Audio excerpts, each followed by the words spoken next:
Tragically and surprisingly, Vivien Vance passed through the very next day after telling her husband the secret.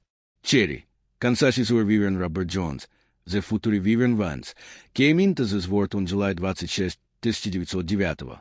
The strict environment in which Vivien grew up meant that her creative dreams were not always encouraged in a supportive manner. Her mother was a devout Christian who taught her daughter should not pursue a career in show business because of her strong religious beliefs. The fire of Vivian's acting enthusiasm, however, could not be quenched. She was an active member of the local plays and discovered her true passion for performing. She moved out of her parents' house after graduating from high school to become an actress, going by the name Vivien Vance.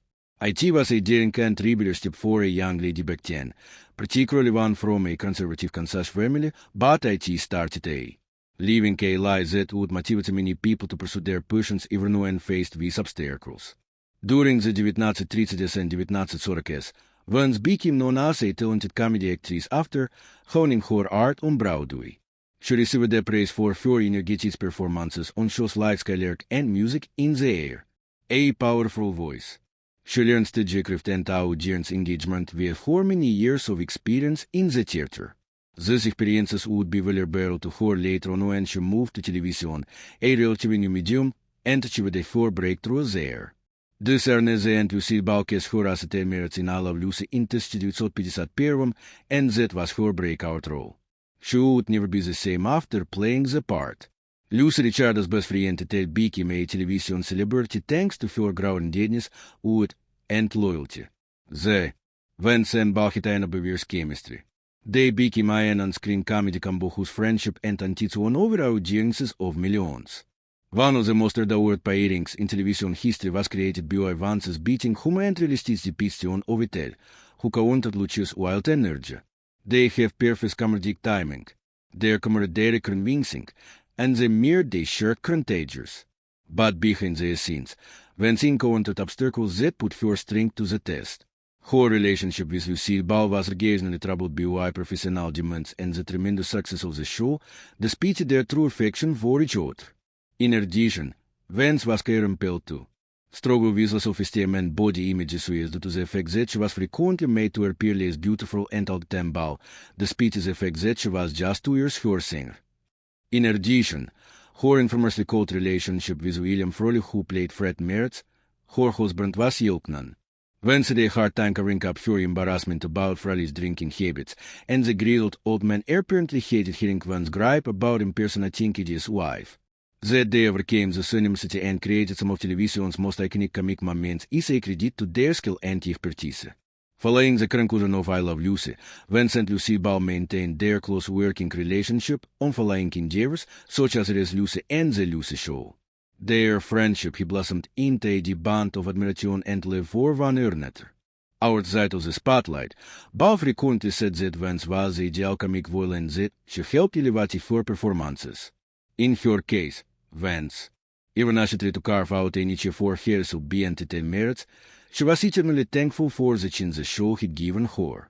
Her subsequent stage and television appearances showcased her versatility as an actor and her talent for captivating audiences in both dramatic and humorous parts. Vivien Vance's personal life was defined by a string of marriages that shed light on her quest for emotional fulfillment, companionship, and security amid the demands of celebrity and her job. She went through the ups and downs of human relationships throughout her life, from the joy of first love to the anguish of separation and finally the peacefulness of long-term commitment. The tales told by Vivien's four marriages were diverse and interesting, mirroring not only the passage of time but also her own personal growth. She went from being an ambitious young actress who was lost in the world to an accomplished woman who had figured out how to integrate her personal life with her career. In 1928 Vivien tied the knot with Joseph Sherd in India, marking her first marriage. She was a driven and uncertain young woman at the time, just starting out in the theater industry. Vivien may have discovered stability and a feeling of normalcy in Joseph, a businessman. Her early 20s a source of Saulachi. Nevertheless, that hopeless union did not last. The entertainment industry became an increasingly integral part of Vivien's life as her love for performing blossomed. An existence occupied with journeys, 3 rehearsals, and late hours spent performing. Joseph allegedly had difficulty with comprehend her unwavering commitment to the stage, and the widening gap between them seemed insurmountable. In 1931, Vivian's marriage ended in divorce, which started a pattern in her life. While she was immensely proud of her job, it frequently came before her personal connections. George K., a musician and fellow performer, was with Vivian 3 years later, in 1934. Artistic inclinations and an appreciation for the and flows entertainment industry were defining features of their marriage. Georgi's artistic background provided Vivian with the necessary emotional support and company as. In the 1930s, she persisted in establishing herself as a stage performer. As Vivian's fame started to grow, the pair remained together for a while. However, any marriage could feel the strain of an entertainment career's incessant auditions, moves, and professional honors after a while. In 1940, when Vivian's acting dreams were taking off, her marriage crumbled and she filed for a divorce. The relationship may not have lasted, but it had a significant impact on Vivian's development of the confidence and surveillance that would characterize her in and out of the spotlight. Philip, with whom Vivian would have her most famous marriage, took place in 1941. Oberer is both a director and an actor. Despite its professional success, this nearly 10-year relationship was fraught with emotional ups and downs. In her role as Ethel, Vivian rose to stardom during her marriage to Philip, and the two of them collaborated on a number of projects, including stage plays and television. Lucy, hosted by Meretz, but there was a lot of animosity between them behind the scenes. As Vivian became a beloved presence in American television, obvious jealousy over her success only intensified. He was reported dictatorial and judgmental. Later on, her acquaintances and co-workers detailed. Vivian endured verbal and psychological abuse throughout their emotionally taxing marriage. She persisted in keeping up appearances even if it hurt, maybe because she was devoted or because she was afraid of controversy at a period when Hollywood despised public marital strife. Almost 18 years. Vivian and Oberer were legally divorced in 1959, a choice that changed the course of her life. The dissolution of that marriage marked more than the end of a difficult period in their lives. The experience was freeing. She finally felt comfortable embracing her autonomy and mental health.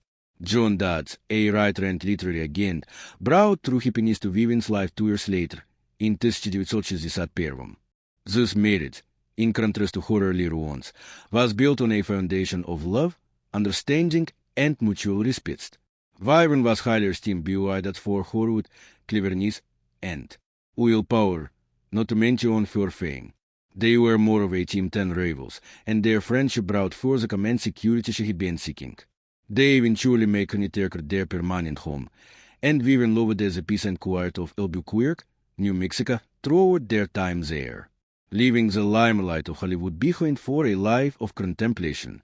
Their relationship, she said, was one of proven affection and trust, and she frequently said that John was the one who brought her genuine happiness in her twilight years. They stayed faithful to one another all the way till Vivian passed away in 1979, and throughout her protracted cancer fight, that was supposedly her rock. Tragically, Vivien Vance passed away unexpectedly just 1 day after disclosing a long-suppressed secret. She was famous for her role as Ethel Merritt, the popular and beloved psychic on I Love Lucy. Her chemistry with Lucille Ball was legendary, a collaboration that came to symbolize television. Full imagine that Vivian carried a burden of emotional aura, tiredness, and contempt beneath her radiant smile and great comedic timing. Her anthology Missy, which followed a period of profound emotional exposure, startled her loved ones and cast a shadow over her last days. The reputation of Vivian as an introverted and reclusive woman has long preceded her. Her outward appearance betrayed her vivacious personality, glitz, humor, and seemingly endless supply of ultimate remarks. Even though she declined to talk about some aspects of her background with her husband, John Dodds, he understood. Vivian was more contemplative than usual in the weeks preceding her death, and her health had been deteriorating. As she and John sat peacefully in their Belvedere, California, Home one evening, she made the decision to release her burdens. She muttered, her hand shaking and furious outring. Here is something we never told anyone, not even you. Vivien seemed to know that this confession would be the last release from years of emotional struggle, as John would later characterize her Karen as one filled with a chilling quiet. One of her most chilling relationships was tied to her secret. Her career. Her profound enmity toward William Frawley, her sister on I Love Lucy. Fearing public outcry and the ruination of the show's cherished reputation, Vivien had kept quiet about the extent of her hate toward him for years. "I couldn't stand him," he said. John was informed. On that set, you had to fight for your bread every single day. He ruined everything for me. No one understood the extent to which the disclosure had damaged her psychologically and emotionally. All the individuals familiar with the dynamics behind the scenes were not totally surprised.